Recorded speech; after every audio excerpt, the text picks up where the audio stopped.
Gente, acho que eu já vou começar, então. Porque senão a gente vai perder um pouquinho de tempo, né? Então, vou dar início aqui. Antes de tudo, para quem está chegando agora, para quem entrou depois do início das aulas, sejam todos bem-vindos e bem-vindas, tá certo? Eu me... Ai, meu Deus, já tem gente entrando. Eu me chamo Letícia Cardoso Gonçalves e eu estou aqui para acompanhar vocês durante as aulas de História, tá certo? Então, qualquer dúvida e qualquer coisa que eu possa ajudar vocês para a gente vencer isso tudo no final do ano, eu estou super à disposição, tá certo? Eu não sou muito fã de WhatsApp, mas eu me esforço muito para tentar estar presente na medida do possível e do impossível às vezes. Gente, eu vou iniciar então, mas antes de iniciar a real oficial a aula, eu quero dar 3 avisos para vocês, tá certo? O primeiro aviso é que eu esqueci mesmo de entregar para vocês o material do próximo conteúdo que provavelmente a gente vai começar a ver hoje, que é Mesopotâmia, tá? É o material com o textinho sobre o conteúdo e alguns exercícios no final. Era para eu ter entregado isso hoje de manhã, só que por problemas pessoais eu acabei não conseguindo me organizar. Mas ainda hoje, quando a gente finalizar aqui a aula, eu posso estar enviando, ou então no máximo amanhã de manhã, antes do almoço, tá certo? Para que na próxima aula a gente já possa estar por dentro desse assunto. Então, o segundo aviso é que eu queria, gente, e eu queria até perguntar para vocês qual é a opinião de vocês sobre isso, que assim, eu dou aula através do Google Meet e também através do Zoom. Alguém quer falar alguma coisa? Não? Quer ativar um áudio aqui? Enfim, peraí, rapidinho.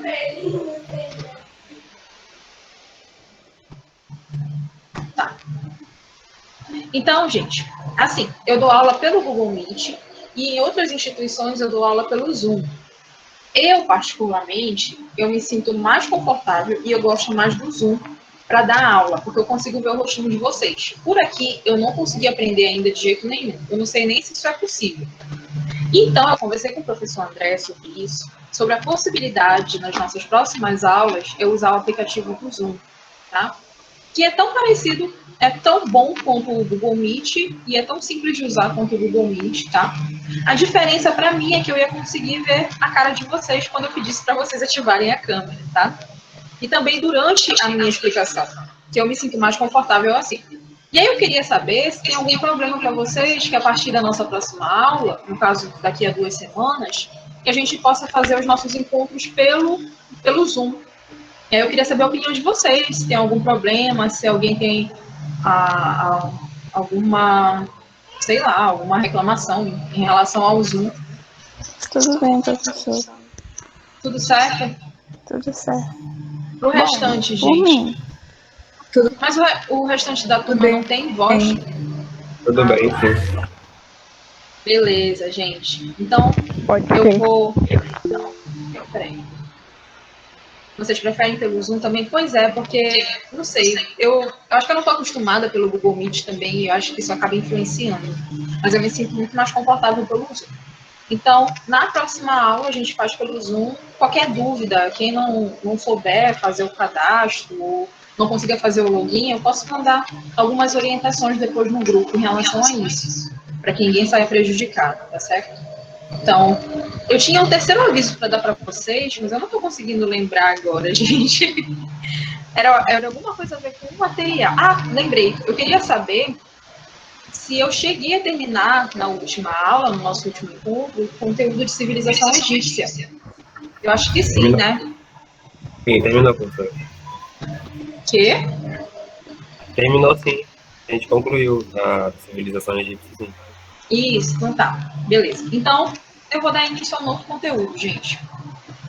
E que bom que a gente teve aquela aula para eu poder antecipar um pouquinho essas discussões da antiguidade. Outra informação, para quem não me conhece, tá? Mais uma vez, fazendo essa apresentação, eu me chamo Letícia Cardoso Gonçalves, tá? Eu vou dar aula de História para vocês durante esse ano. E qualquer dúvida que vocês tiverem, meu WhatsApp está disponível lá no grupo, tá? Então, sintam-se à vontade para me mandar mensagem, para me mandar dúvidas. E o esquema da minha aula é o seguinte: quem quiser perguntar, quem quiser fazer qualquer comentário durante a explicação, pode se sentir super à vontade, pode ativar o som, e a gente está aqui para isso, para estar compartilhando, para estar aprendendo junto um com o outro, tá certo? Então, qualquer questionamento, qualquer dúvida durante a explicação, sintam-se super à vontade para ativar o áudio e me mandar um oi para todos nós, na verdade, certo? Eu acho que é isso, gente. Deixa eu compartilhar aqui com vocês a nossa aula.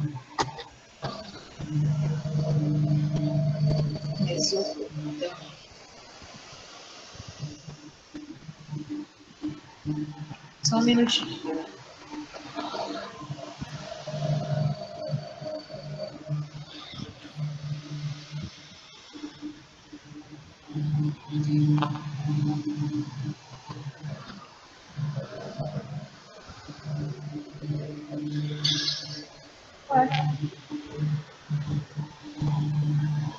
Peraí, pessoal, que não tá aparecendo aqui. Ah, tá. Acho que agora. Gente, tem alguém com o áudio ativado e a pessoa tá com o ventilador ligado, ele tá um pouquinho abafado, então se vocês puderem prestar atenção aí e desativar, por favor, tá? Mas quando for para fazer pergunta, pode ativar, tá? É só durante esses momentos que eu sei que tá quente pra caramba, mas só ajustem o áudio aí para o ventilador não atrapalhar. Tá aparecendo aí o slide, gente? Sim. Sim.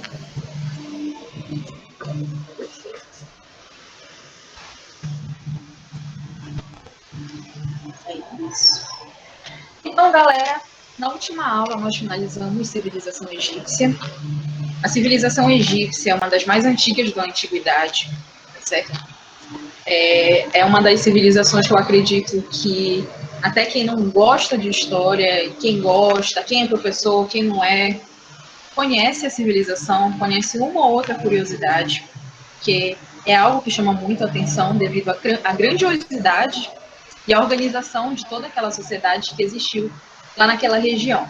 Então, é um dos meus conteúdos preferidos, inclusive. É até complicado falar sobre o conteúdo preferido, porque eu gosto de todos, praticamente. Mas a civilização egípcia é uma das que eu considero mais importantes, justamente por conta da localização do Egito, por estar localizado na África, para a gente sair daquela ideia de que a história do mundo inteiro começa na Europa, ou então de que as civilizações mais importantes estão na Europa, certo? Então, é interessante a civilização egípcia justamente por conta disso, para a gente sair um pouco desse eixo de que só a Europa é o centro do mundo e o centro de todas as histórias de qualquer humanidade e grupo social que possa existir. E aí, seguindo essa linha de raciocínio, a gente vai agora para uma outra civilização que também não estava localizada na Europa, mas que foi a civilização antiga que, como é que eu posso dizer para vocês? Foi a civilização mais antiga da história antiga.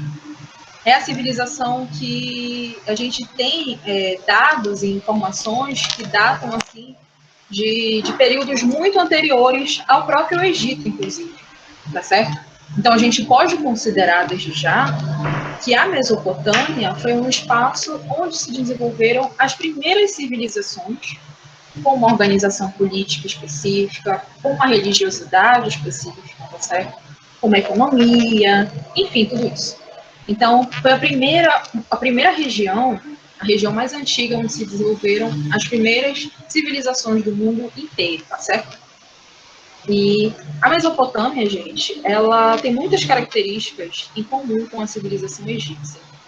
Então, a gente pode fazer sempre comparação com um espaço e com o outro, porque muitas organizações das sociedades da Mesopotâmia e do Egito, elas estavam baseadas, por exemplo, no politeísmo, em relação também a ser uma civilização hidráulica. Então, a gente percebe essas semelhanças entre os dois espaços, entre os dois grupos sociais aqui, certo? E eu acho que é importante a gente entender uma coisa aqui, quando a gente fala de Mesopotâmia. Mesopotâmia não é uma civilização. Quando a gente fala de Mesopotâmia, a gente não está falando sobre a civilização mesopotâmica, por exemplo. Mesopotâmia era a região onde várias civilizações se estabeleceram. Civilizações, grupos e culturas que não eram chamados de Mesopotâmia. Eles apenas habitavam essa região, tá certo? Então, quando a gente falar de Mesopotâmia, que a gente possa lembrar que não se trata de uma civilização especificamente.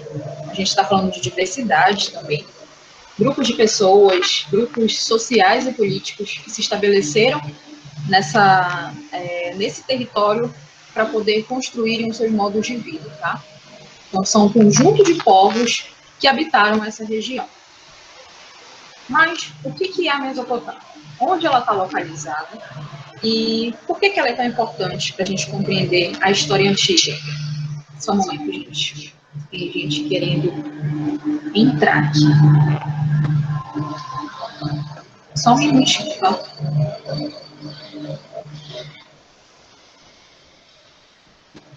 Voltando.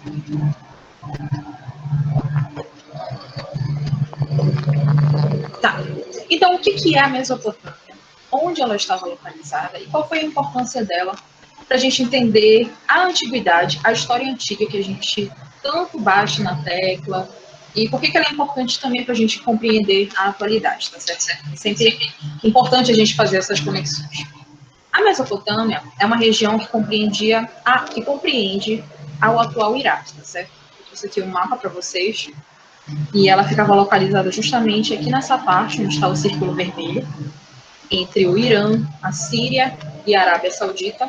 No caso, os atuais Irã, Síria e Arábia, tá certo? Porque na antiguidade esses espaços tinham nomes diferentes. Então, a Mesopotâmia estava localizada aqui, onde atualmente é o Iraque, tá? E o significado de Mesopotâmia já conta muito da história dela, das civilizações que habitavam esse espaço. Mesopotâmia, gente, significa terra entre rios. Mais especificamente, a terra que está entre os rios Tigre e Eufrates. Foi uma das primeiras grandes civilizações da história entre os séculos 10 e 1 a.C. E como eu disse para vocês, a Mesopotâmia ela não é uma civilização, é um conjunto de civilizações, um conjunto de culturas. E aí eu trouxe alguns exemplos para vocês de quais foram essas culturas que se estabeleceram aqui nessa região. Nós temos, por exemplo, os sumérios, os acádios, os babilônicos, os assírios, os caldeus. Então, todos esses grupos, eles estavam situados aqui. Ora em um momento diferente, ora no mesmo momento, ora lutando entre si para dominar a região. Tá? Então, e outra informação em relação ao próprio significado de Mesopotâmia é em relação a essa ideia de civilização hidráulica. Vocês lembram o que é civilização hidráulica, galera? Falei isso bastante na aula passada para vocês. Vocês lembram?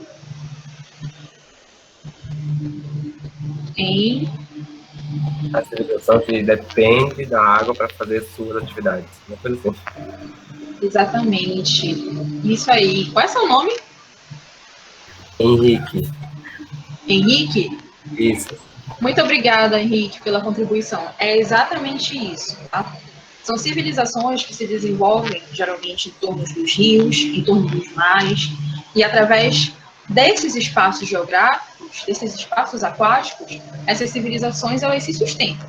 Então, a economia, a religião, a política, a administração pública, tudo gira em torno dos rios, do espaço aquático, dos mares, tá? E o Egito e a Mesopotâmia não vão ser as únicas civilizações hidráulicas da antiguidade. A gente vai ver na próxima aula, por exemplo, o caso dos fenícios. Os fenícios também, mais uma vez falando, também é um assunto que eu gosto muito, é uma civilização que eu gosto muito, porque eles também eram hidráulicos, mas de um jeito diferente. A base de toda a cultura dos fenícios, por exemplo, era o comércio marítimo. Então, a gente vê aqui um conjunto de civilizações, cara, que viviam através dessas construções hidráulicas, de toda uma engenharia hidráulica, tá? Geralmente, elas estavam cercadas ou então cortadas por rios. Aqui, no caso da Mesopotâmia, nós temos 2 rios. E esses dois rios, eles cercavam esse território, tá certo? Uma curiosidade também, fazendo sempre uma conexão com geografia, gente. O Iraque é um país atualmente rico em petróleo e gás natural. Também contém uma grande reserva de água, abastecido pelo rio Tigre e Eufrates. Especula-se que o petróleo foi o grande motivo das grandes guerras que ocorrem na atualidade. Então, a gente tem aqui o Iraque como um espaço com inúmeros conflitos geopolíticos ocasionados justamente por conta dessa riqueza em relação aos rios e ao petróleo. Então, que a gente possa fazer essa conexão, certo, gente? Trouxe aqui esse mapa para a gente conseguir ver de forma mais ampla onde que estão os rios Tigre, onde é que está o Eufrates. A gente vê que é uma extensão bem grande dos rios, certo? Por isso que muitas civilizações se estabeleceram aqui. Por isso que era uma terra tão disputada. A região da Mesopotâmia, galera, era uma região extremamente estratégica. Os rios Tigre e Eufrates eram extremamente importantes para as comunidades que viviam às suas margens, por possibilitarem o abastecimento de água, a pesca, a agricultura, que acontece a mesma coisa com a civilização egípcia. A gente vê aqui também um espaço ocupado por rios, que apresenta uma terra extremamente fértil, e aí possibilita o plantio de inúmeros produtos agrícolas. E, além de tudo isso, também tem a questão do transporte da população. E é uma coisa até que eu tinha esquecido de mencionar, que não vai... os rios, eles não vão ser a base da economia só porque tu vai conseguir tirar peixes de lá. Alguém quer falar alguma coisa? Alguém ativou o áudio aí? Professora, Diga. o seu áudio tá com barulho. Quê? Seu áudio tá com barulho no fundo. Ainda tá? Agora parou. Eu acho que é porque o fone estava todo bugado aqui. Pois é. Mas Acho que então, quando você começa a falar e fica atrapalhando a sua voz. qualquer coisa me avisem, tá, gente? Porque às vezes eu esqueço da existência desse fone aqui. Aí ele fica largado pelo mundo. Mas então, a gente tem que pensar que civilizações hidráulicas, que a água é importante para elas em relação à economia, não só porque a sociedade vai tirar os peixinhos de lá, ou então, sei lá, a água para tu beber. É além disso. É através dos rios e dos mares que essas civilizações vão entrar em contato com outras civilizações. É através disso que vai ter o transporte comercial, e, tipo, é pelo comércio que existem muitas trocas culturais, principalmente através do comércio que muitas civilizações enriqueciam, através desse contato, tá? Então, que a gente possa lembrar disso. E, como eu disse para vocês, a Mesopotâmia ela foi habitada por inúmeros povos. E aí eu coloquei aqui nesse desenho para a gente ter uma noção de quem foram eles, de maneira geral. O primeiro deles... e outra informação. Existiram muitas guerras nesse período aqui, entre esses povos que habitavam a Mesopotâmia, justamente por ela ser uma terra rica. Então, havia essa disputa pelo controle das águas, havia a disputa por quem ia conseguir dominar uma maior extensão de terra da Mesopotâmia. Então, a história da Mesopotâmia é marcada por muitos conflitos, tá?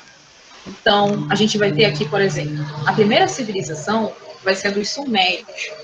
E aí os Sumérios, eles vão ser dominados pelos Acádios. E aí os Acádios vão ser dominados pelos Amoritas, que também é conhecido como o primeiro reino babilônico. E aí depois os Amoritas são dominados pelos Assírios. E aí os Assírios são dominados pelos Caldeus, que também é conhecido como a segunda civilização babilônica, segundo reino da Babilônia. E aí finaliza com os Caldeus, tá? Então nós temos aqui esses 5 grupos que se estabelecem na região e que disputam entre si o controle desse espaço. Mas, assim, eu não vou trabalhar com vocês todos eles. Eu vou pegar os Sumérios e os reinos da Babilônia, porque são os que mais são tratados nas provas, por conta da sua grandiosidade. Foram reinos que cresceram muito e souberam usar as características geográficas da região, foram super estratégicos. E, além disso, eu falo também dos Sumérios, porque foi a primeira civilização a se estabelecer ali. Então, é através dos sumérios que vai começar todo um conjunto de histórias naquele espaço. Uma Professor, curiosidade. Oi?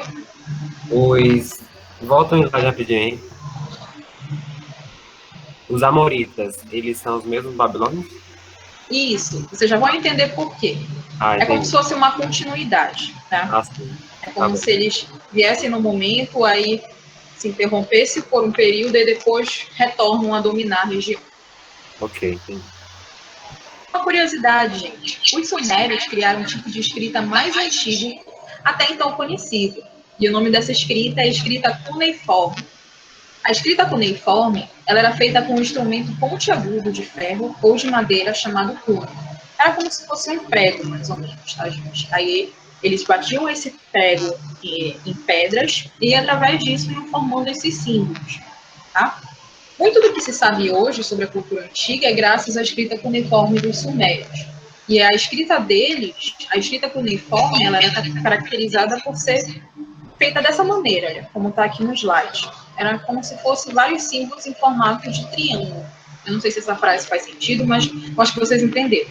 Então, eles utilizam o triângulo em várias figuras para representar a sua escrita, tá? Então, justamente está aí a importância dos sumérios, uma da importância dos sumérios, para a gente não desconsiderar de falar deles. Essa criação da escrita. É sempre importante a gente procurar, quando a gente quer conhecer algum grupo, a principal forma de comunicação que eles estabeleciam. Podia ser escrita, poderiam ser desenhos, como as pinturas rupestres, por exemplo. Poderia ser, sei lá, não é? Templos religiosos. Tudo isso conta a história de uma sociedade. E a escrita é muito interessante porque ela vai estar muito relacionada com a produção de leis. Eu vou falar isso depois para vocês. É muito comum uma civilização crescer, crescer, crescer, e aí ela começar a utilizar a escrita para se organizar. Tá? Mas isso não significa que ela seja melhor ou pior do que outras civilizações. É só uma estratégia encontrada por ela que vai se disseminando para outros espaços. Então, nós temos aqui os sumérios que criaram a primeira escrita, a escrita mais antiga conhecida. Então, eu dei essas observações gerais para vocês sobre a Mesopotâmia, e agora a gente vai destrinchar os três grupos que eu falei para vocês. No caso, os sumérios, os amoritas e os caldeus. Tá? Ué, eu não coloquei? Ih, gente, eu não coloquei os sumérios aqui. Mas não tem problema, eu vou fazer uma revisão geral deles. Eu achava que eu tivesse colocado. Vou fazer uma consideração geral sobre eles. Na verdade, eu já comecei falando da escrita, certo? Então, foi uma das criações mais importantes dos sumérios. Uma diferença em relação aos sumérios e aos dois reinos da Babilônia é que os sumérios eles se organizavam em cidades-estados. Cidades-estados são espaços como se fossem cidades, por exemplo, o próprio nome diz, cada uma governada por uma pessoa, cada uma tendo uma autonomia.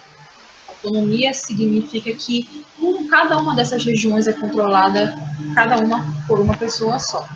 Não existe uma para controlar todas ao mesmo tempo. Cada uma das cidades escolhe o seu representante, que se sentem mais confortáveis, enfim. Então, a diferença da civilização suméria para as civilizações babilônicas é em relação a essa organização territorial e, de certa forma, política também, tá?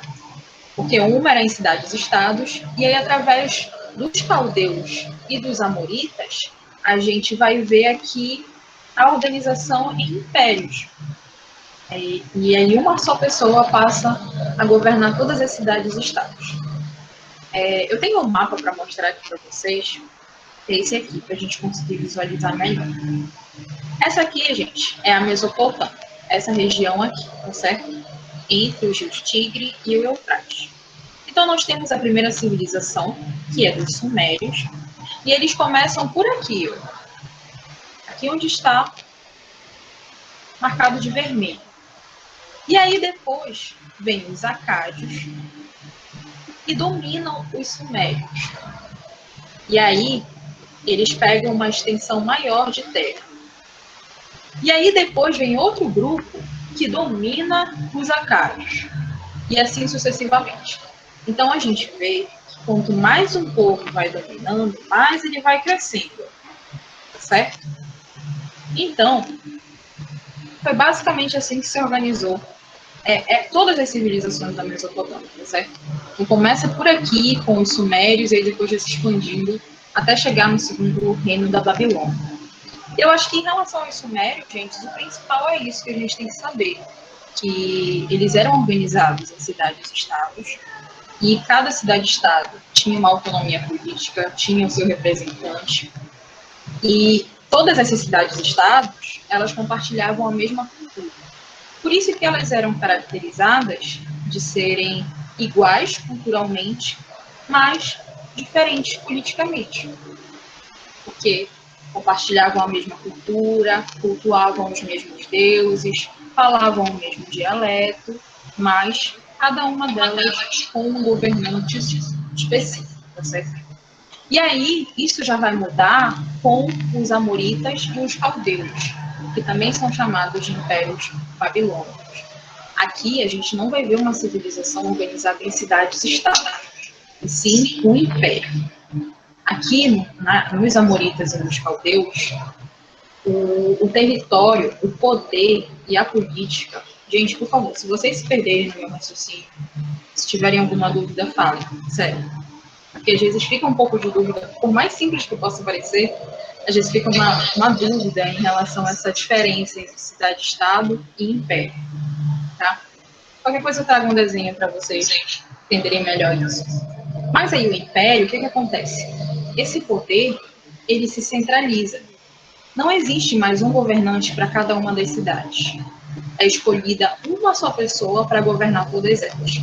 Então, eu acredito que essa, inclusive, seja uma das principais características do império. E essa é a diferença de um império, de uma monarquia com uma cidade-estado. Para cidades-estados, no caso.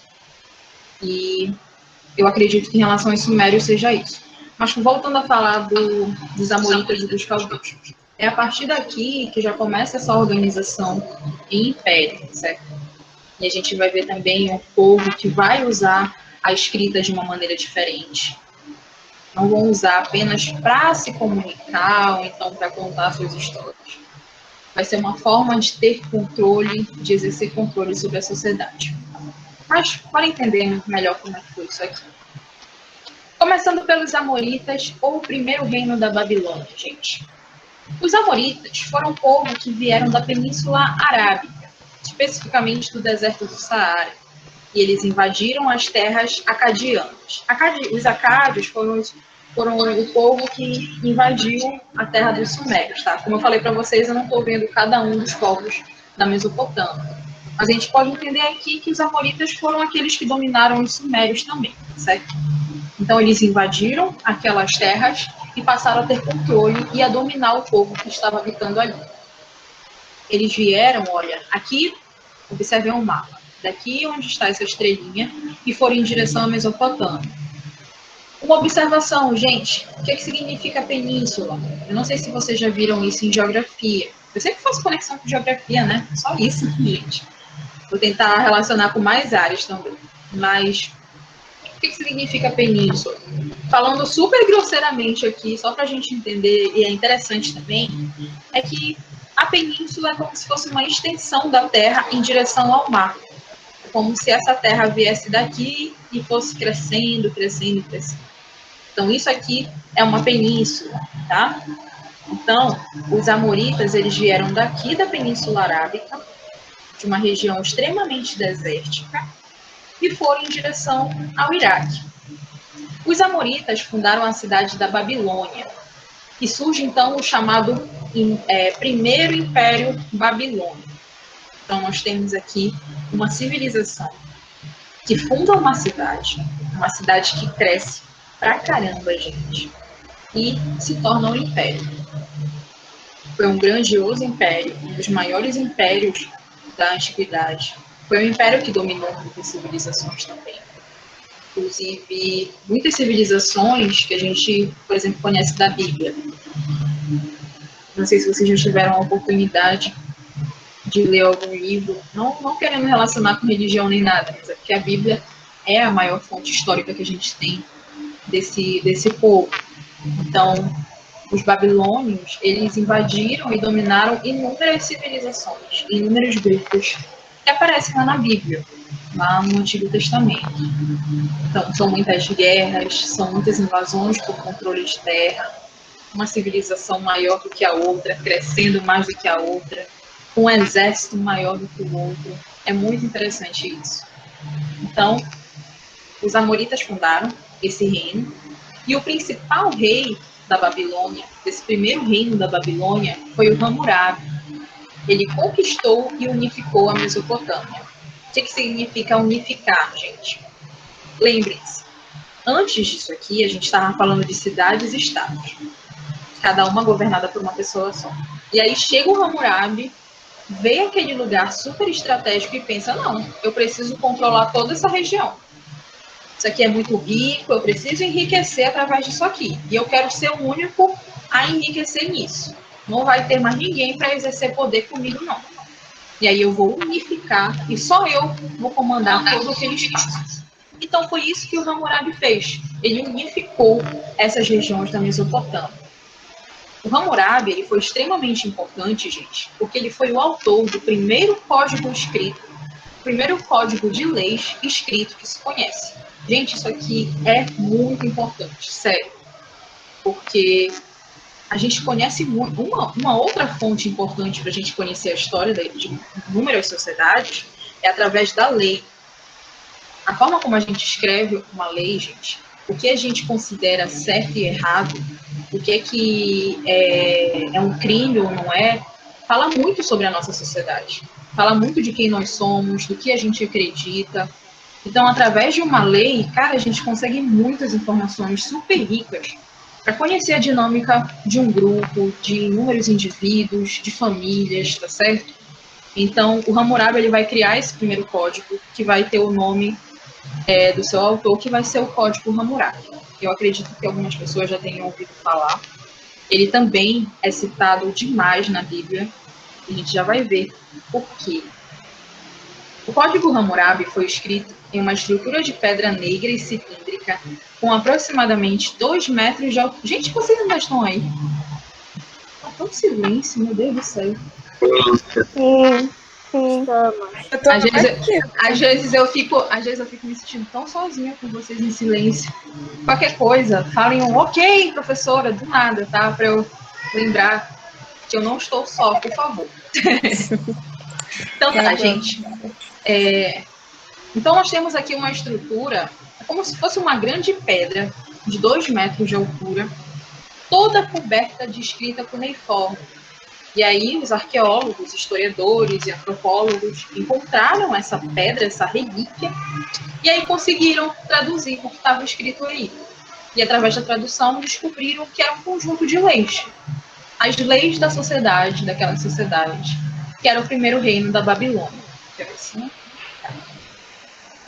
E olha aqui, a gente não tem dimensão vendo por essa foto, gente, mas por conta do tamanho, é uma super estrutura, sabe? E aqui no topo, gente, é o Hammurabi. Ele está sentado aqui nessa cadeira. E é interessante, é como se ele estivesse acima de tudo naquela sociedade. Acima da lei, acima dos costumes, acima de... Ele é o próprio poder, a personificação do poder ali no reino da Babilônia, tá? Então nós temos aqui inúmeras escritas cuneiformes, tudo coberto, tá? Rapidinho. Pode me dar um pouquinho de água? Eu tenho muita vontade de conhecer, gente, poder ter a oportunidade de ver qualquer dia isso ao vivo, que deve ser muito legal, cara. Leva a gente, professora. Vamos, por favor, vamos fazer uma grande caravana. A gente faz com uma vaquinha, começa a vender rifa por aí e bora pros corres e conseguir esse dinheiro para viajar e conhecer o Código Hammurabi. Achei tudo. Mas sim, gente, uma informação super importante em relação a esse código.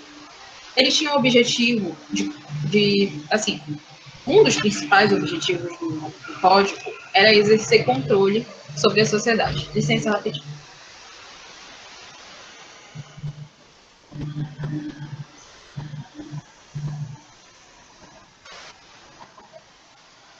Sim, então, a gente tem aqui uma forma de controle social. Esse conjunto de leis foi importante para dar conta da diversidade social e cultural do Império. Porque assim, gente, o Hammurabi, quando ele conquistou a Mesopotâmia, já existiam vários povos lá. E não era só um povo que habitava a região, eram vários. Então, existia uma diversidade social e cultural muito grande ali. Sem contar que, pelo mapa que a gente viu ainda agora, era uma região bem grande, certo? Era um território bem grande.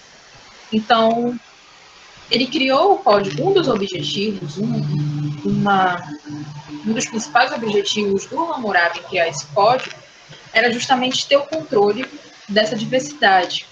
E aí a gente percebe isso principalmente porque esse código ele está dividido em seções. E aí ele busca dar conta de uma diversidade cultural e de uma diversidade social também. Em relação à diversidade cultural, existiam leis específicas para cada povo. Então, os sumérios iam ter uma lei específica, os acádios iam ter uma outra lei diferente, tá certo? Até porque nós temos aqui dialetos diferentes. Então, tudo isso fez com que ele encontrasse no código, encontrasse nas leis uma forma de controlar toda essa diversidade. E além disso, também tinha essa questão do controle da diversidade social, porque o código também tinha seções específicas para cada grupo, para cada classe, eu posso dizer assim, cada classe daquela sociedade. Então, além dele ter leis específicas para cada cultura, para cada dialeto, também tinha uma questão de classe social, se a gente pensasse. Então, por isso que foi algo assim super grandioso para a época, por conta do tamanho do império e por conta da estratégia que o Hammurabi ele encontrou para dar conta de toda essa grandiosidade que ele conseguiu conquistar. E outra coisa em relação ao Código Hammurabi, gente, ele é considerado, ele é caracterizado por aquela famosa frase que eu acho que todo mundo aqui já ouviu falar, que é a lei do talião, a lei do olho por olho e dente por dente. Então, se eu faço uma coisa para alguém, se eu cometo algum crime com alguém, a minha, como é que se diz? A minha penalidade vai ser a mesma coisa que eu fiz para aquela pessoa, então até maior, dependendo de quem eu tenha atacado ou prejudicado. Então, não. Mas sim, gente. Então, tinha essa diversidade justamente para levar em consideração quem que estava fazendo, estava cometendo algum crime e a forma como ela ia receber de volta essa penalidade. Então, foi super importante, gente. Muito importante essa informação para a gente entender o código, tá? E a gente vê isso muito na Bíblia, inclusive. Hoje eu estou para falar de Bíblia, né, gente? Então, a gente vê em vários livros justamente a lei do talião. Se eu não me engano, é em Levítico, eu acho. Vocês podem, lá vocês encontram uma fonte perfeita para isso. Durante a liderança de Hammurabi, a Babilônia tornou-se um dos maiores centros comerciais do mundo. Com a morte do imperador, o reino entrou em crise por conta de conflitos internos, e esses conflitos internos acabaram favorecendo a invasão de um outro povo que habitou a Mesopotâmia, que foram os assírios. Então, o que nós temos aqui, gente? Um império enorme, cheio de gente diferente morando. E aí acontece que chegou um determinado momento em que, por conta justamente dessa diversidade, e eu acredito também que até por influência das leis do código, essa sociedade acabou entrando em conflito. Começaram a existir muitas guerras entre a população da Babilônia. Isso acabou fragilizando o império e aí favorecendo a invasão de outros povos. E, no caso desse momento aqui, quem invadiu foram os assírios. E aí os assírios, eles dominaram a região, o reino da Babilônia, por um determinado tempo. Era um povo super militarizado, que super valorizava a guerra, gente. E eles permaneceram naquela região por um bom tempo. E aí depois eles foram dominados pelos babilônicos e os babilônios. E aí eles retornam novamente aqui para esse cenário através dessa derrota dos assírios, tá? E aí, esse segundo reino da Babilônia também é chamado de povo dos, no caso, a civilização dos caldeus. Os caldeus, eu não sei dizer para vocês exatamente de onde que eles vieram até dominarem e chegarem na Mesopotâmia. A questão aqui é que eles já tinham essa ligação com esse primeiro reino da Babilônia. Em aproximadamente 610 a.C., os assírios foram derrotados pelos caldeus. Daqui, povo que habitava a região central da Mesopotâmia. Os caldeus ocuparam a cidade da Babilônia e fundaram um novo império babilônico. O seu apogeu foi com, eu nunca sei pronunciar direito esse nome, gente, o rei Nabucodonosor II. Isso. Então a gente vê aqui novamente a Babilônia crescendo e se tornando um grande império aqui na Mesopotâmia. Então a gente pode entender, principalmente, e a maioria das questões sobre Mesopotâmia, elas tratam justamente dos reinos da Babilônia, por conta dessa grandiosidade e por conta do Código Hammurabi também, gente. Vou passar algumas questões para vocês sobre isso, para a gente poder melhor entender na prática como é que isso funcionava, tá?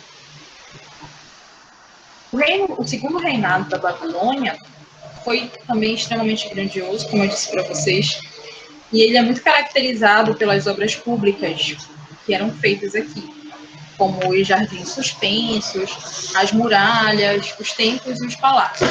Aí eu trouxe aqui uma imagem para a gente observar como que eram esses jardins suspensos, por exemplo. Então, a cidade era organizada mais ou menos dessa forma, tá? Mas sempre lembrando que principalmente os espaços de quem era nobre, de quem era mais rico, mais poderoso na sociedade. Apesar de várias conquistas militares, o segundo reinado da Babilônia não teve um domínio muito duradouro. Com a morte do seu imperador, eclodiram novamente os inúmeros conflitos internos. E em 530 a.C., os babilônicos foram dominados pelos persas, que também é uma civilização que a gente vai ver, eu acredito que na próxima aula. Então, o Império Persa era tão grande quanto o Império Babilônico, só que ele conseguiu atingir uma proporção maior em relação a territórios ocupados, tá, gente? Então, aqui que finaliza justamente essa história dos reinos e das civilizações da Mesopotâmia. Eu quis trazer isso aqui para vocês primeiro, para a gente compreender como foi essa dominação da região. Quem eram as pessoas que estavam lá, como é que elas se organizavam, quem foram esses sujeitos, tá certo?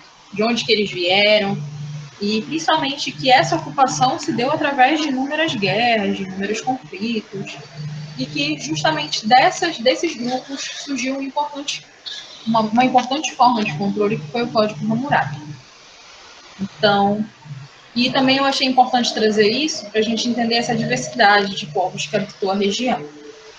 Tá? Por ela ser rica em recursos naturais, por ela ser um espaço estratégico para a agricultura, e tudo isso, gente.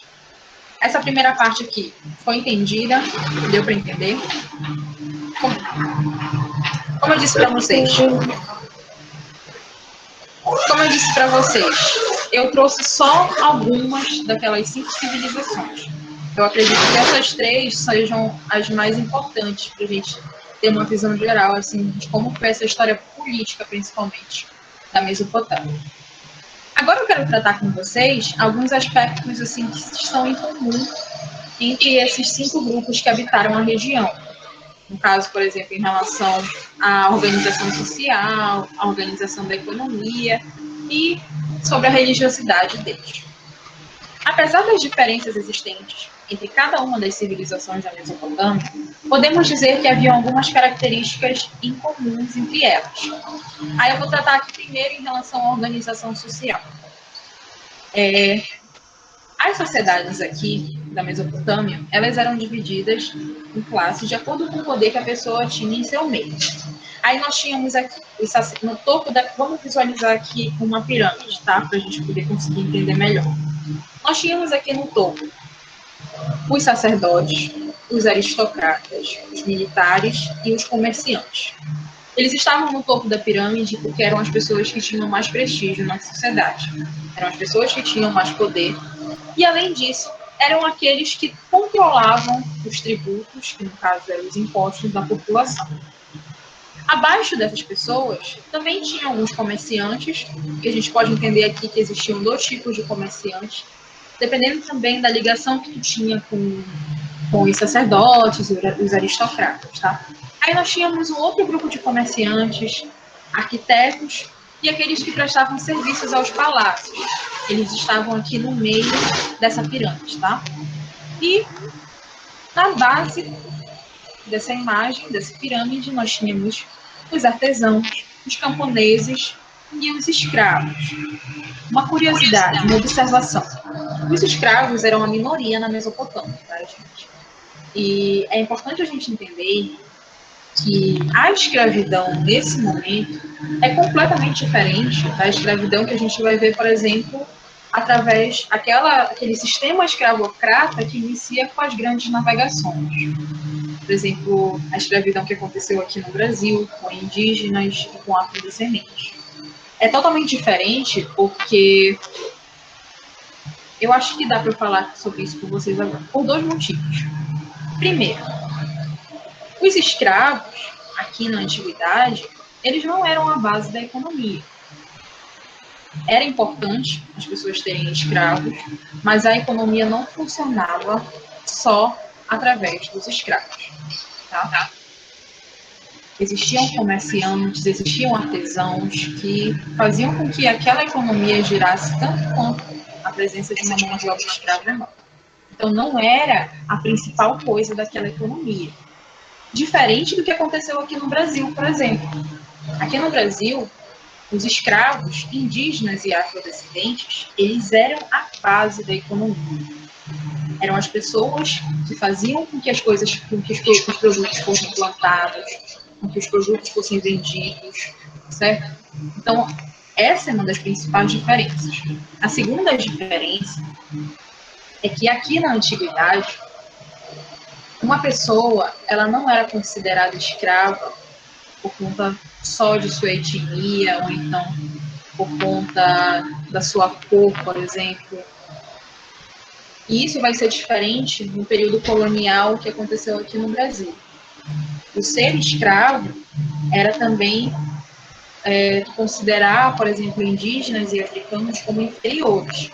Aqui uma pessoa poderia se tornar escrava através das dívidas, por exemplo. Ela poderia perder dinheiro e aí ela teria que se tornar um escravo. No período colonial isso não acontecia.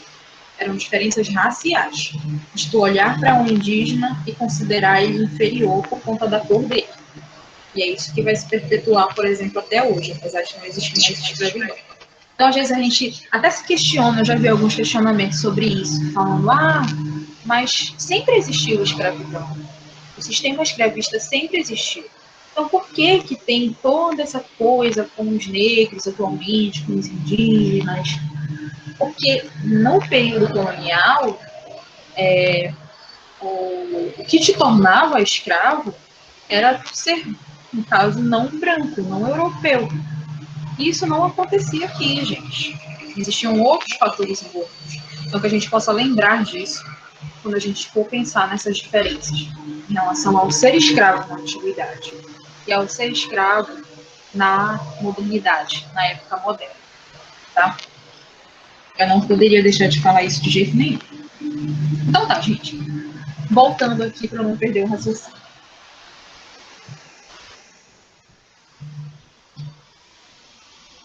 Eu não sei aí, mas aqui tá quente pra caramba. Tá super, super, super quente. Não tá mais chovendo tanto. Aqui também tá muito quente, meu Deus do céu. Muito demais. Eu fico, Jesus, meu Deus do céu, vou morrer. Parece que eu tô morando no Acre. Só No Acre? Do nada. Do nada. Mas então, voltando. Aqui na base da pirâmide nós tínhamos os artesãos, os camponeses e os escravos. Os escravos, na maioria das vezes, eles eram conquistados por guerra, por exemplo. Em relação à economia, como é que essa economia ela era organizada? Eu falei para vocês, no início da aula, que a Mesopotâmia era uma região super estratégica, que ela era rica em recursos naturais. Mas esses recursos naturais, eles estavam todos ligados ao rio. Então, era rica por conta dos rios Tigre e do rio Tigre e do rio Eufrates, tá certo? Mas, de maneira geral, era uma região um pouquinho árida, tá? Então, acabava não tendo muitas chuvas, tinham regiões que eram mais desérticas.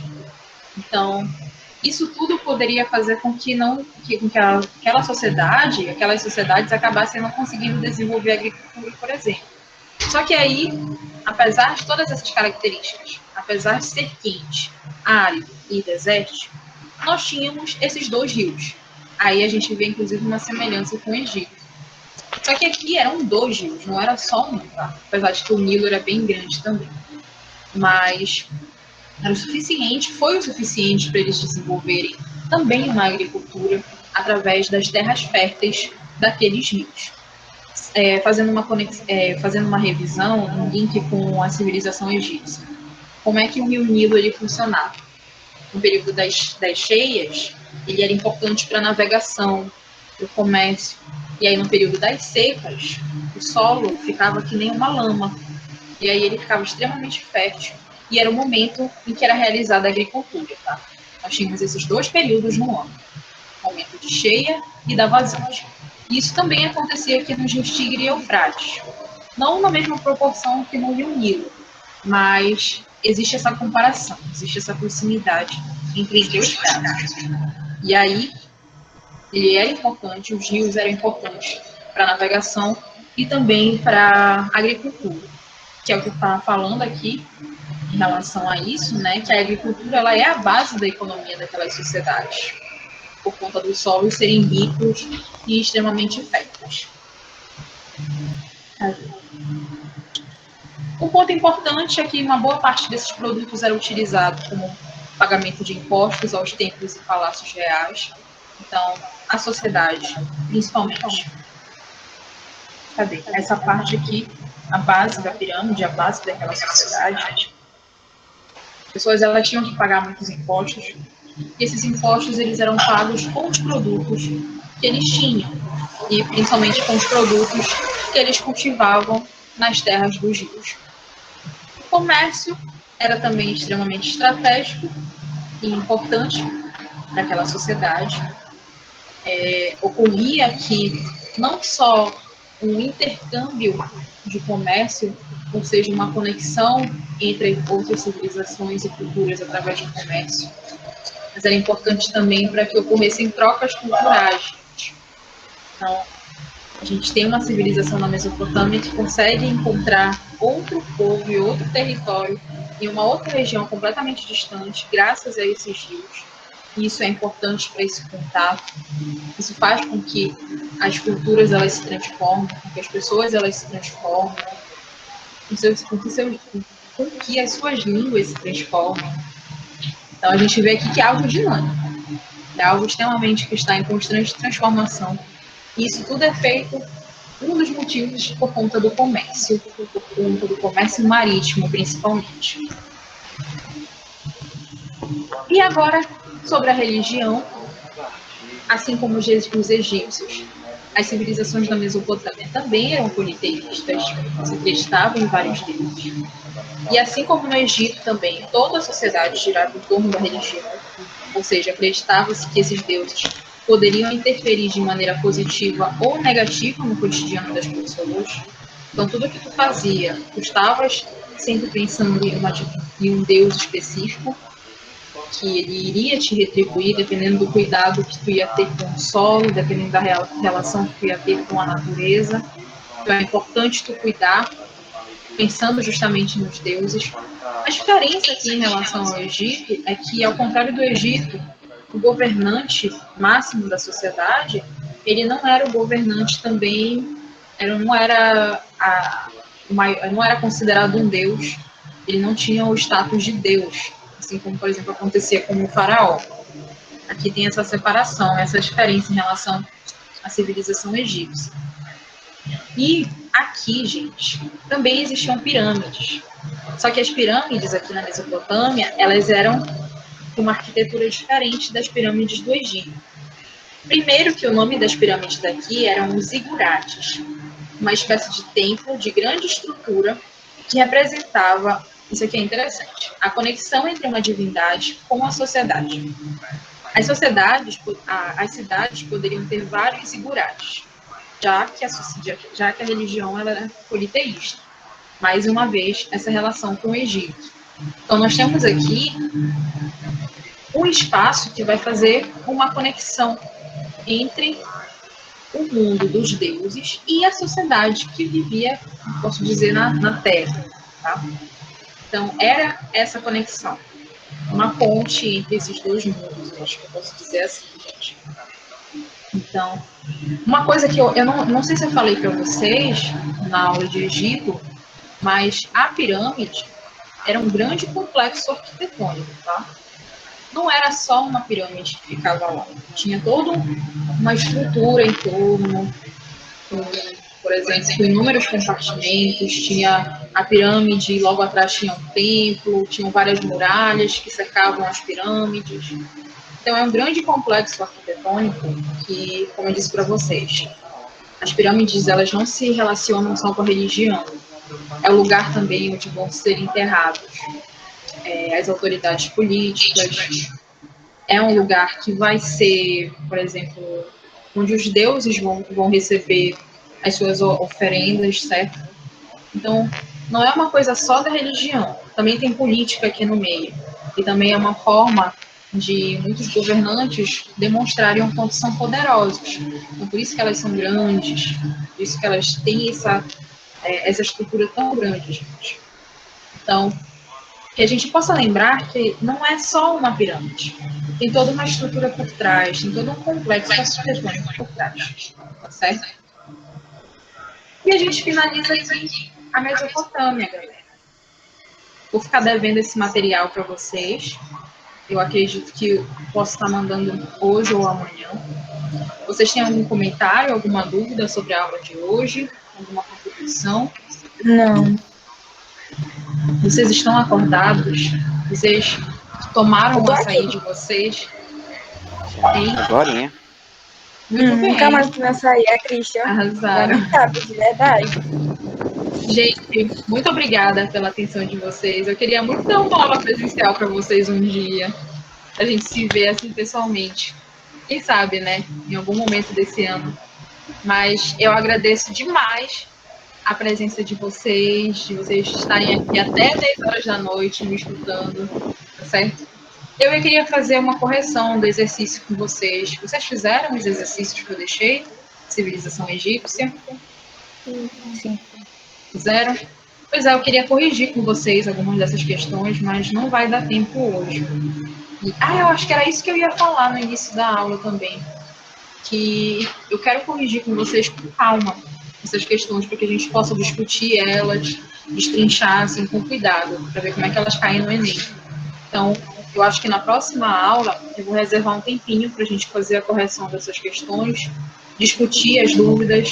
Então, é um momento assim, interessante para que a gente possa fazer essa troca. Se vocês tiverem alguma dúvida ou quiserem acrescentar alguma informação, a gente vai abrir um espaço só para isso, um momento só para isso durante a aula, tá? E a gente aprofunda essas discussões em relação às provas. E aí a gente responde, a gente corrige as questões de pré-história e de Egito. Aí em outro momento a gente corrige as próximas questões que eu vou passar, que são de Mesopotâmia. Tá certo? Ok. Valeu, gente. Ok.